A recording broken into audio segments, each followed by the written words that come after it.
Hi everyone, I'm still back again, guys. I promise when I say anything when I see, I must talk and I must say it. I will talk and with Ona, okay?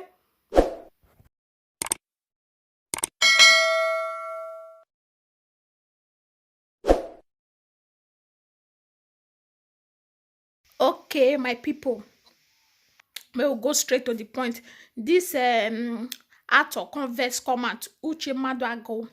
He converse come out he can talk say some actress when they in the industry. So some of them, if they go do a DNA test, say the baby, the pikin when they born for the husband, say some not be the really pikin to that man when they call husband.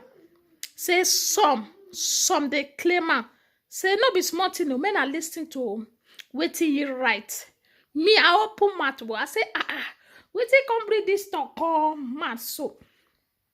He can write say he can say if dem do DNA test for Lollywood, many actresses go run comot from their marriage when 80% pikin not be their husband own. Una dey hear talk say many of the babies, the pikin when they born, say not be their husband own. I don't know wetin this guy come dey talk o. The thing the matter come weak me. I say wetin this guy dey talk, whether na true whether na lie o. I no know. And understand so. If na true, na this guy talk, abeg o, wetin una go help me, make na leave am for my comment section below. Me, I'm totally confused. I never hear this one before. Say that this kind thing dey exist for that industry, that Lollywood. All those actresses, say some of the babies, say not be the really papa, not be the papa they born son.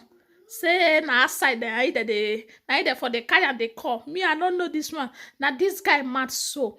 This Uche Maduago. Now a matter for here and the thing weak me.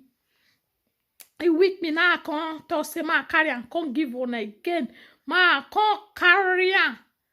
Ma share with una because una too much. Una they support me for year. I don't talk and say anything when I they see anything. I go they give am to una. Born passion. Okay, guys. Ma leave una for year. I so much appreciate you all for watching my video, for your support. Thank you, guys. I deeply thank you. Una too much for my heart.